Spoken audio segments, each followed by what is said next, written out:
그것은 믿음과 사랑과 소망에 대한 데살로니가 교인들의 자랑스러운 모습, 그것이 중단되지 아니하고 오늘 말씀하신 것처럼 믿음이 성장하고 있다, 크고 있다, 자라고 있다, 그렇게 말씀하고 있습니다. 또 한 가지는 사랑입니다. 사랑이 풍성하다, 넉넉하다 하는 것입니다. 감사한 일이죠. 사람이 성장하지 아니하면 얼마나 안타깝습니까? 지식도 성장하고 배우고 온전한 데에 거할 뿐 아니라 육신도 건강해서 모든 활동을 잘 해야 사람의 일, 사람의 의무, 사람이 해야 될 것을 잘 하게 되는 것입니다. 믿음 생활도 마찬가지입니다. 믿음 생활에 믿음이 성장하지 아니하면 그것은 죽은 믿음이 될 수밖에 없는 것이죠. 죽은 믿음은 곧 영혼이 죽는 것이요 구원받을 수 없는 것을 말합니다. 바울과 실로아노와 디모데는 이렇게 두 번째 편지를 통해서 서론에서 먼저 하나님 아버지와 주 예수 그리스도로부터 은혜와 평강을 기원하고 있음이 동일합니다. 편지 서두에는 항상 하나님의 그리고 예수님의 또는 성령님의 이 삼위일체 하나님의 은혜를 도우심을 평강을 기원하고 있습니다. 우리가 서로 인사할 때에 안녕하십니까 반갑습니다 하는 속에는 하나님이 안녕하게 주어야 되고 하나님이 우리를 반갑게 해줘야 된다 하는 선 조건을 생각할 수 있는 대목이 되겠습니다. 그렇습니다. 우리가 서로 평안한 것도 하나님의 은혜입니다. 서로 마주볼 수 있는 것도 하나님의 은혜입니다. 하나님의 도우심이 없이는 아무것도 안 된다는 사실을 우리는 기억해야 될 것입니다. 그리고 바울은 3절에서 오늘 본문 중에서 이제 감사한다 그런 말씀으로 시작을 합니다. 첫 번째 내지가 되겠습니다. 너희를 위하여 항상 하나님께 감사하고 있다는 것입니다. 그렇습니다. 우리는 인간관계 속에서 감사가 나오죠. 만약에 서로 신앙으로 말하면 믿음도 잘하지 아니하고 신앙생활이 엉망이라면 하나님께 감사가 될 수가 없는 것이죠. 범사에 감사라 그랬는데 여기에서는 감사가 안 될 것입니다. 그러나 바울은 데살로니가 성도들이 믿음이 성장하고 있음에 대해서 사랑이 풍성함에 있어서 늘 하나님께 감사한다 그랬기 때문에 여기서 우리는 그런 생각을 해봐야 됩니다. 우리 서로가 관계 속에서 하나님과도 연결이 된다 하는 것입니다. 즉 인간관계 속에서 되어지는 것이 하나님께로 올라간다 하는 것입니다. 하나님의 백성으로서 믿음이 자라지 아니하고 사랑 대신에 싸움만 한다면 얼마나 우리가 불편하겠습니까? 하나님 괴롭습니다. 감사커녕은 원망이 나올 수밖에 없는 것입니다. 이런 점을 생각하면서 여러분들이 믿음의 생활 시작했으니까 감사가 나올 수 있도록 저도 그렇고 여러분도 그렇고 여러분 속의 구역장도 그렇고 여러분을 인도하고 여러분들을 지켜보는 모든 사람들에게 감사 나올 수 있도록 믿음이 충만하시길 바랍니다. 이 믿음은 예수님을 믿는 믿음이요 하나님의 도우심을 믿는 믿음인 것입니다. 그리고 오늘 데살로니가 후서를 말씀드리면서 전서에 있는 이야기를 좀 하다 보면은 특별하게 예수님의 재림을 빼놓을 수가 없는 것입니다. 그 재림을 믿는 거예요. 다시 오실 예수님을 믿는 것입니다. 한 번 오신 예수님은 성탄 12월 25일 우리는 그렇게 성탄절을 지키고 있습니다. 초림의 예수님이죠. 예수님의 재림의 날까지는 초림도 잊어서는 안 될 것입니다. 분명히 알 것은 예수님은 다시 오신다는 것이죠. 초림의 예수님께서 오실 때 얼마나 사람들이 불신했습니까? 심지어는 예수님이 온다는 사실을 알고 있는 헤롯은 2살 미만의 아이를 다 죽일 정도로 예수님의 초림을 그렇게 두려워했습니다. 확실히 오시지만은 영접하지 못했다는 것이죠.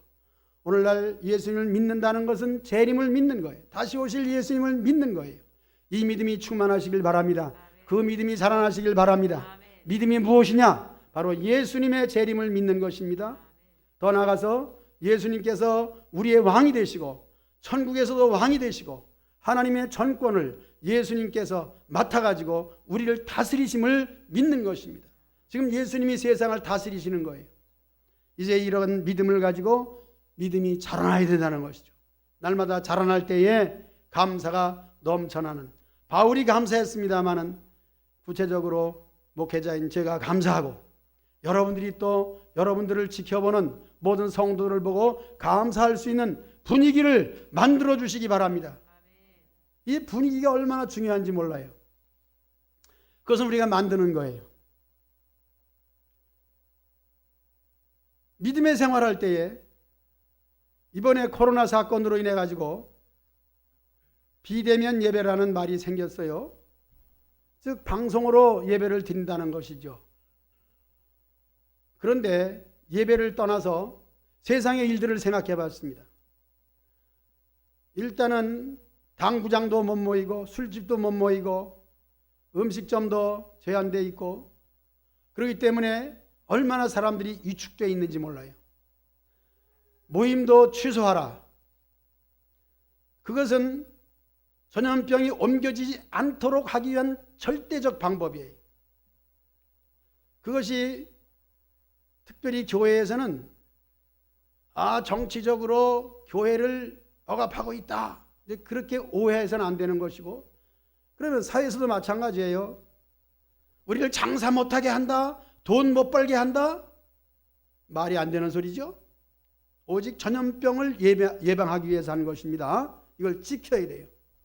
그러다 보니까 서로 만나지 못하고 장사를 못하고, 그래서 가게세는 나가지 장사는 못하지, 얼마나 많은 어려움이 있습니까? 그것은 활동을 하지 못한다는 점에 있어서의 우리에게 돌아오는 불이익을 말하는 것입니다. 저는 지금 이렇게 서로 활동하고 예배를 드릴 수 있는 서로의 관계 속에서 분위기를 만드는 얘기를 설명하고 있습니다. 분위기는 우리가 만들어야 돼요. 한 주간 동안에 영적으로 말씀을 준비하려고 하니까 좀 어려운 점이 있었습니다. 그 어려운 점은 육신적인 어려움이 아니라 어떻게 설교할 것인가 고민을 많이 하고 설교 준비를 가장 많이 한 주간이라 생각이 됩니다. 그런 가운데서 주일 아침 여러분들을 배웠고 성도 한 사람 한 사람의 얼굴을 보면서 뭔가 영적으로 소생되는 것을 느끼게 되었습니다. 그리고 예배 전에 찬송을 인도하고 찬양을 하면서 이 힘이 생기는 거예요. 자, 이것이 무엇일까?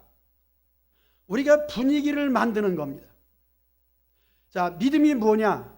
말씀드린 것처럼 예수님을 믿는 것이죠. 그러면 이 믿음을 하나님의 계시를 통해서, 하나님의 영적 충만을 통해서 주어진다 하는 것도 부정할 수 없는 것입니다. 사실이죠. 그러나 우리가 믿는 사람으로서 믿음이 자란다고 하는 것은 우리가 이것을 만들어 가야 되는 거예요. 그래서 믿음은 들음에서 난다. 들음은 뭘까요? 물론 귀로 듣죠. 이것도 행동에 속해 있는 것입니다. 귀를 막고 있다, 듣지 않는 것이죠. 믿음이 생기지 않는 것입니다. 들어야 된다. 이것도 사람의 행동이에요. 들을 수 있는 것, 그 다음에 입으로 시인해야 되는 거예요. 말할 수 있는 것, 그것이 우리 육체 구조입니다. 왜 그렇게 구조를 만들어 놓았느냐 하는 것은 우리가 창조적 기능을 가지고 있기 때문이에요. 하나님의 형상대로 빚은 우리는 하나님이 말씀하심의 말씀대로 된 것처럼 우리도 무슨 행동을 함으로 말미암아 거기서부터 무엇인가 창조가 되는 거예요. 내가 믿음이 없다, 연약하다, 부족하다, 맞습니다. 내가 영적으로 침체되어 있다, 그것도 맞습니다. 그럴 때 무엇을 해야 되느냐? 하나님께서 무엇을 주시기를 바라는 소망도 있지만은 우리가 무엇을 해야 되는 거예요. 이 믿음에 대해서는 반드시 행위가 들어갑니다. 우리가 서로 이 분위기를 만들지 아니하면 우리는 믿음이 성장할 수가 없는 거예요. 그래서 서로 인사하는 것도 그렇습니다. 인사하는 것도 상대방의 모습을 보고 우리의 마음이 달라져요. 물론 그 모습은 자기의 형편과 처지에 따라서 얼굴 모양이 달라질 수가 있습니다. 저는 얼굴을 속일 수가 없어가지고 어려운 일, 힘든 일, 기분 나쁜 일이 있으면 곧 얼굴에 나타나기 때문에 목사님 무슨 일이 있어요? 대번 내 얼굴을 보는 분들이 그런 얘기를 합니다. 그래서 거짓말로 아니 아무것도 없어요. 그럴지라도 아무것도 없다는 그 소리 자체도 아무것도 없는 것이 아니라 속의 근심을 드러내기 때문에 어떻게 속일 수가 없는 것이죠. 그것은 분위기를 말하는 것입니다. 그럴 때 우리는 어떻게 해야 됩니까? 내가 이렇게 어려운 일이 있다, 힘든 일이 있다, 그런 것도 표현하는 것도 좋고 믿을 만한 사람에게는 비밀을 얘기할 수도 있습니다. 그렇게 해서 나를 좀 도와달라 하고 서로 교통하는 것, 그걸 교제라고 말하는 것입니다. 때로는 억지로라도 웃는 얼굴을 보여줄 때 좀 분위기가 살아나지 않을지라도 그래도 웃는 얼굴이 찡그린 얼굴보다 나은 줄로 믿습니다. 말씀드리는 것은 우리가 만들어 가자 하는 것입니다. 특히 찬송이라고 하는 것은 우리에게 믿음을 키워주고 비료와 같이 힘있게 해주는 것입니다. 입으로 시인한다는 말이 그렇게 중요한 거예요. 저는 성경 이외에 다른 것을 통해서도 많은 깨달음을 받게 되는데 운동을 가르치는 선생님이 그런 얘기를 했습니다. 다리의 근력을 튼튼히 하기 위해서 의자에 앉아 있을 때 다리 한쪽을 들되 이 넓적다리까지 같이 들어서 들었다 놨다 하는데 들었을 때 10초 정도는 있어야 된다 하는 얘기입니다. 중요한 것을 말씀드립니다. 그렇게 가르치는데 그것을 배운 사람들이 시간이 있는 대로 다리 운동을 한대요. 하는데 요즘은 스마트폰 시대가 되어가지고 스마트폰을 보면서 이걸 한다는 거지. 이렇게 한대. 그런데 그 선생님 말씀이 절대 운동이 안 된다는 겁니다. 그래서 그렇게 스마트폰을 보면서 운동하는 사람하고 집중적으로 이 다리 운동에 신경을 쓰고 정신을 쏟고 하는 사람의 차이를 연구한 결과 엄청난 차이가 났다는 거죠. 그래서 주로 그런 말을 해요. 이 운동도 거기에 집중할 때에 이 머리에서 뇌에서 그 운동에 대한 효과를 만들어낸대요. 그렇게 정신이 중요한 것이죠. 그래서 신경을 써서 마음을 써서 운동도 하라 그런 얘기입니다. 특히 믿음의 생활이 그렇습니다. 우리가 말씀 들을 때 더욱 그렇더라고요. 저도 성경 읽을 때 그렇습니다. 그런 운동에 대한 방법을 생각하면서 성경을 읽으니까 다른 잡념이 들어올 때 자꾸 그것을 제어하는 거죠. 그리고 이 말씀에 집중하게 될 때에 그런 은혜가 있더라고요. 바울과 실로아노와 디모데는 하나님 우리 아버지와 주 예수 그리스도 안에 있는 데살로니가인의 교회에 편지한다. 그 말씀이 한 30번 이상 읽었는데 그제서야 이 편지를 나한테 하는 편지로 들려지는 거예요. 아, 바울이 나한테 하고 있구나. 아니, 우리 주님께서 나한테 이 말씀을 하고 있구나. 그렇게 들려지는 거예요. 그것만 해도 은혜가 되지 않아요? 뭐 이 성경 내용을 여러분들에게 해석을 하고 역사적으로 또 학술적으로 설명을 하는 것보다는 난 이거 하나만 가지고 있어도 내 자신이 은혜를 받은 사람이다. 무슨 은혜? 집중적으로. 이 말씀에 집중적으로. 예를 든다면은 우리가 이제 찬송을 가끔 두세 사람이나 또 여럿이 모여서 또 차를 타고 어디 갈 때 찬송할 때가 있습니다. 가면서 예를 들어서 어떤 성도가 찬송 중에 목사님 우리 가다가 좀 쉬어서 좀 저 좋은 데 가서 그늘에 가서 맛있는 거 먹고 가요. 예를 들어 그렇게 했다면 그렇게 한 사람은 없었습니다. 그렇게 한다면 어떻게 될까요? 찬송이 끝나는 거야. 찬송이 되지 않아요. 찬송은 하나님께 영광 돌리는 것이고 그 내용 속에 우리가 은혜를 받는 것인데 중단된단 말이죠. 예를 들면 그래요. 그래서 찬송할 때는 그런 생각이 들어도 일절 말을 하지 않냐고 오직 찬송에만 집중해야 된다, 그런 말씀을 드리는 것입니다. 그 말씀을 드리는 것은 우리가 신앙생활의 믿음이 성장하기 위해서는 분위기를 만들어야 돼요.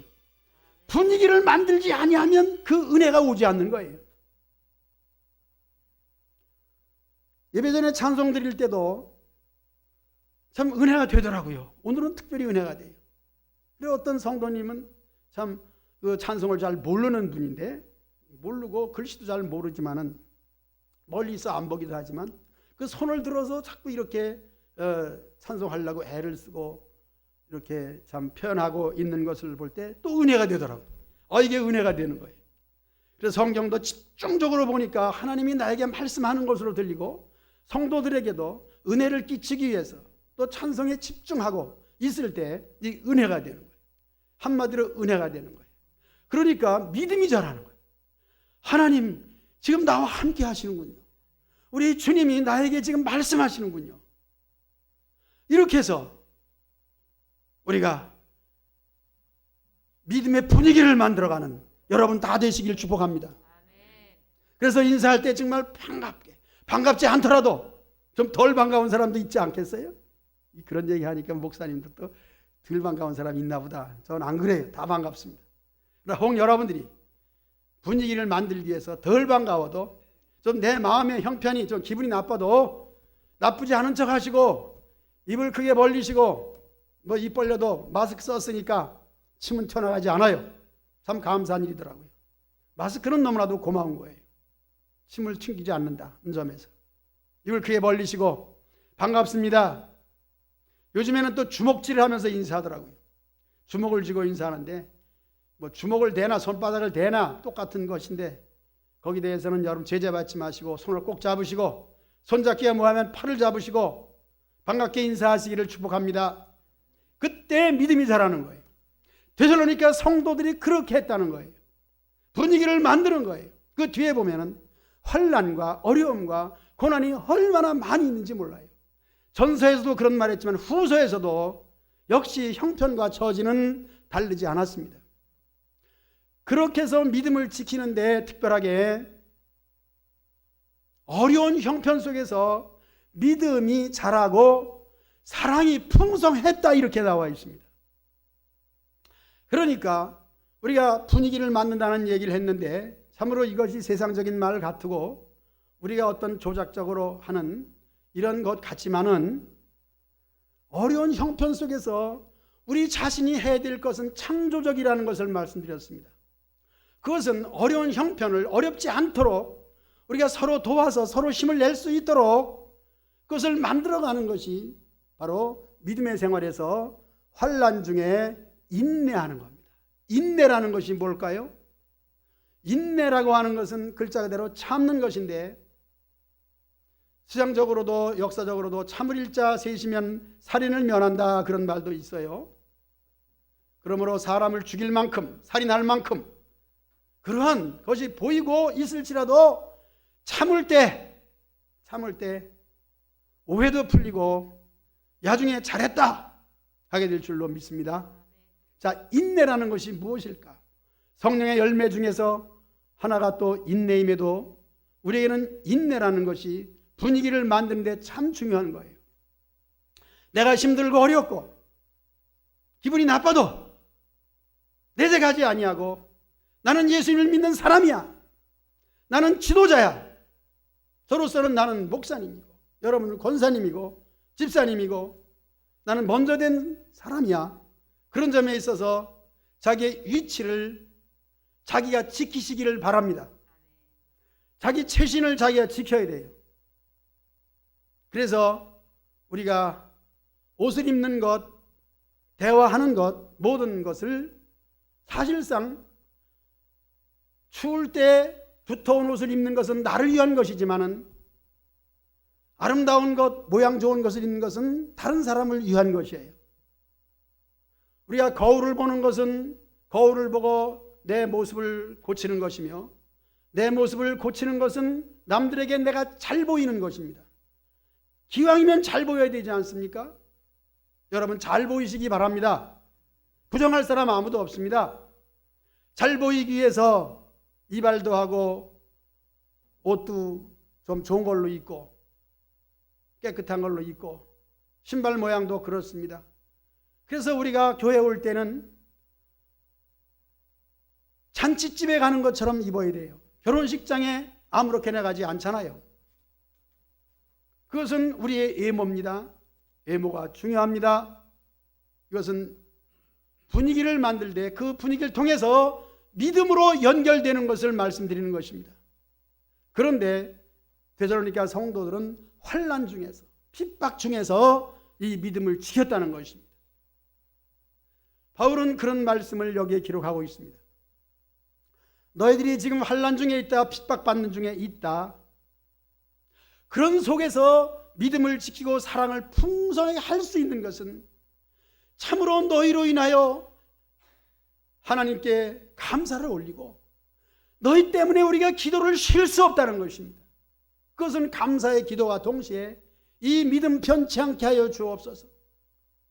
직접 가서 볼 수는 없지만 간접적으로 사람을 통해서 소식을 듣는 그 내용 속에서 데살로니가 성도들이 이렇게 믿음의 생활을 잘하고 서로 위로하고 격려하면서 교회가 부흥되는 모습을 보고 바울은 감사하지 않을 수 없다는 것입니다. 환난 중에서입니다. 인내를 말씀드리면서 인내는 힘들고 어려울 때 인내가 들어가는 거예요. 그러므로 인내는 우리의 인위적인 모든 것을 총동원해야 되는 거예요. 하나님 나에게 인내하게 하여 주시옵소서. 그것도 기도의 제목이 되겠지만은 우리에게 주신 그 마음, 우리의 그 어떤 그 성품, 우리의 모든 걸 총동원해야 돼요. 그래서 인내할 때는 어떻게 해요? 주로 참는다. 이를 악물고 참는다 그런 말 하잖아요. 이를 악무는 것은 무엇입니까? 우리가 모든 표현하고 싶은 것을, 말하고 싶은 것을 하지 아니하고 입을 다물고 또 어금니를 깨물고 인내한다. 그렇게 표현할 수가 있습니다. 믿음의 생활에서 어려움이라는 것은 항상 따라오게 되어 있습니다. 따라오는 어려움을 그대로 입으로 막 말해버리고 상대방에 쏟아버리게 되면은, 인내가 안 되면은 다른 사람에게 전가가 돼버리고 다른 사람은 나의 어려움을 받아가지고 또 병이 되는 것이고 어려움이 되는 것이에요. 심하게 고민을 많이 하고 심하게 고통을 많이 겪으면은 암이, 즉 몸속에 물이 잡힌다 그러더라고요. 그것은 상대방이 가지고 있는 것을 쏟아서 나에게 부어줄 때 내가 감당하지 못하면 병이 된다는 것이죠. 그러므로 말 자체는 나가서 없어지는 것이 아니고 그 말이 그 사람에게 들어가서 그 사람 속에 응어리가 되는 거예요. 그러므로 분위기를 만드는 말을 중점적으로 지금 하게 되는데, 하고 싶은 말도 인내하면서 기왕이면 악을 버리고 선한 말을 하시기를 축복합니다. 물론 눈에 악이 보이고 나쁜 것이 보여요. 그러나 그것을 내 자신이 악하다고 말하면 그 악소리 자체가 벌써 악이라는 것이, 제가 맞지 않는 얘기를 하는 것 같지만은, 자, 악 그러면 어때요? 우리 자신이 벌써 악 자체가 이게 참 우리가 죽는 모양으로 나가는 겁니다. 한번 악 해보세요. 악 하지 마세요. 그거. 하라 그래놓고 하지 말라는 이유는 해서는 안 된다는 거예요. 그 선은 뭐냐? 아주 선이라는 그 말 자체가 선이야. 선해 보십시오. 계속 하십시오. 물론 맞지 않는 얘기를 했지만은 우리가 악소리 지르면 안 돼요. 악소리보다 부드러운 것이 무엇일까요? 기억을 빼면은 아가 됩니다. 그렇게 하면서 하나님의 은혜로 이렇게 노래로 바꾸시기를 축복합니다. 이게 만드는 거예요. 방법이에요. 제가 하는 말이 우스운 것 같고 교회에 맞는 것 같지 않지만 악을 버리시고 선을 택하시기 바랍니다. 하고 싶은 말 다 하지 마세요. 오직 은혜로운 말만 하시기 바랍니다. 그렇게 될 때 우리는 믿음도 자라고 어려운 환경을 이겨나갈 수 있는 것입니다. 어려운 환경 속에서 바울은 그런 말을 합니다. 너희에게 환난을 주는 자들이 있다. 그래서 이단들을 말합니다. 이단들이 가만히 들어와서 엉뚱한 성경에서 벗어난 하나님 말씀이 아닌 다른 것들을 말함으로 유혹을 합니다. 사람들은 거기 잘 넘어가요. 그런 자들은 너에게 환난을 주는데, 어려움을 주는데, 또는 핍박자들이 예수님을 믿는 걸 싫어하는 자들은 교회 안에 성도들을 믿는 사람들을 핍박합니다. 이렇게 너희를 환난에 집어넣게 하는 자들은 내가 환난으로 반드시 처단한다, 갚는다. 하나님의 진리인 줄로 믿습니다. 그럼에도 불구하고 너희가 환난을 받고 환난 속에서 인내를 가지고 믿음을 지키고 그 속에서 믿음이 성장하고 그 속에서 사랑을 베풀어 주고 그런 너에게는 안식으로 갚아준다고 말씀하고 있습니다. 이것은 진리입니다. 하나님 말씀이 이게 진리고 하나님께서 이 세상을 그것으로 다스리기 때문에 이것은 진리입니다. 아무도 부정하지 못합니다. 예수님을 믿지 않는 사람, 하나님을 모른다 하는 그 사람도 이것만큼은 잊지 않습니다. 악을 행하고 남에게 못된 짓을 한 그 사람은 마음이 편하겠습니까? 남을 등을 쳤다. 사기꾼이죠. 당장 주머니에 돈이 들어오니까 잘됐다 하지만 그 속엔 뭐가 있습니까? 예를 들어서 얼마치, 100만 원이 100만 원에 사기를 쳐먹었다. 그럼 100만 원어치의 환난과 악이 그 속에 들어있는 거예요. 이 물질 관계는 변동이 없습니다. 돈은 다 같은 돈이 아니에요. 내가 착하게 순리적으로 정말 어떤 면에서 어렵게 땀 흘려서 돈을 벌었다. 그것이 얼마 안 되지만 그 얼마 안 되는 돈의 값어치는 우리의 삶을 넉넉히 해주는 줄로 믿습니다. 돈의 가치가 그래요. 예를 든다면은 그 박사들이 나와서 얘기하는 소리 들었는데 이 복권에 대해서 그런 얘기 하더라고요. 복권에 당첨된 사람 60%가 완전히 망했답니다. 정신적으로 생활적으로 완전히 망했대요. 그 나머지 40% 중에는 그래도 그 돈을 적절히 투자하고 해서 쓰는 사람은 10% 미만, 10%도 안 된답니다. 그러나 이전보다 나아지진 않았다는 거죠. 그 나머지는 어떻게 됐는지 모르는데 어쨌든 60%가 완전히 망했답니다. 그건 통계고 사실입니다. 그렇기 때문에 거저 쉽게 특히 남에게 복권은 남에게 손해 붙이고 해를 끼친 건 아니죠. 그러나 사실 복권 생각해보면 그래요. 복권을 산 사람이 다 당첨됩니까? 수많은 사람들이 예를 들어서 한 번 당첨되면은 수억인데 수천만 원 그렇게 되는데 그 수천만 원을 어떻게 내가 당첨되어 받겠습니까? 수천만 원을 투자한 많은 사람들이 있습니다. 그 많은 사람들은 유혹에 미쳐가지고 그것을 샀어요. 물론 한 장이나 얼마인지는 모르는데 한 장이 돈 만 원 갑니까? 사본 사람 오주성 씨 복권 사봤어? 안 사봤구나. 얼마? 1,000원이 얼마 안 되네. 2,000원이요? 1,000원이구나. 그 작은 돈, 그러니까 복권 사도 괜찮다? 여러분, 페이지 줍는 분들 1,000원 벌으려면 얼마나 힘든지 알아요? 그 1,000원 가지고 복권 살 것 같아요? 절대 못 삽니다. 왜? 당첨이라는 것은 그 확률이 너무나도 없기 때문에. 저는 돈의 귀중함을 얘기하고 있는데, 특히 쉽게 버는 거, 공짜로 버는 거, 남을 속여 버는 것은 돈이 아니에요. 자기를 망치는 거예요. 그래서 선과 악을 말씀드리면서, 어렵게 힘들게 버는 것은 적지만은 그것의 생활에 쓸 때에 그 생활에 힘이 있고 보람이 있고 자신감이 있는 거예요. 마찬가지. 우리가 악을 버리고 선을 택하라 하는 것이 마찬가지. 우리가 악을 행함으로 내 기분 나쁘다고 해서 막말을 해버림으로 말미암아 나는 속이 당장 시원할지 모르지만은 그것이 사람들의 속에 들어가서 얼마나 가슴을 아프게 만들겠습니까? 인내하시길 바랍니다. 이 믿음이라는 것은 내가 이걸 만들어가는 거예요. 힘들고 어렵다고 쏟아붓게 되면은 그것이 개천으로 흘러서 강물로 해서 바다로 들어가게 돼요. 그러나 그것을 참고 새기게 되면 내 속에서 이 모든 것들이 다 여기엔 하나님의 은혜가 들어갑니다. 하나님의 은혜가 그를 위로해 주시면서 그래 네가 당한 환난을 안식으로 갚아주리라. 여러분 참고 인내할 때에 내 속에서 모든 악이 더러운 것이 다 새롭게 하나님의 선하심으로 바꿔질 줄로 믿습니다.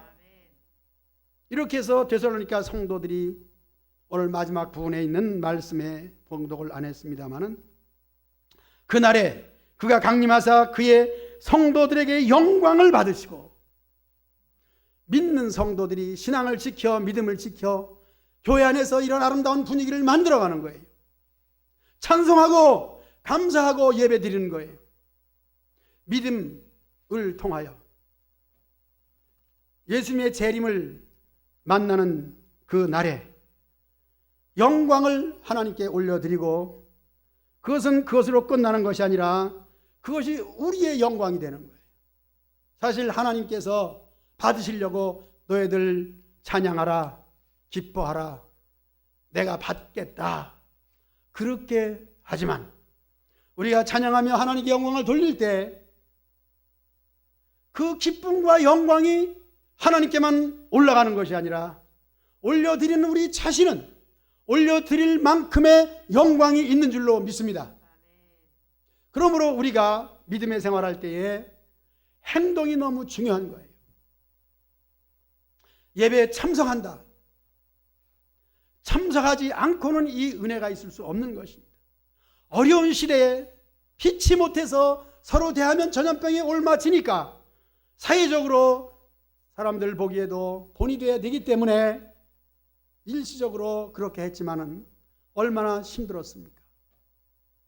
그러나 이제 어느 정도 1단계로 내려오면서 저는 여기서 광고 삼아 말씀드리는 것은 이렇게 면역 단계가 내려온 것은 전염병이 퍼지지 않기 때문에가 아닙니다.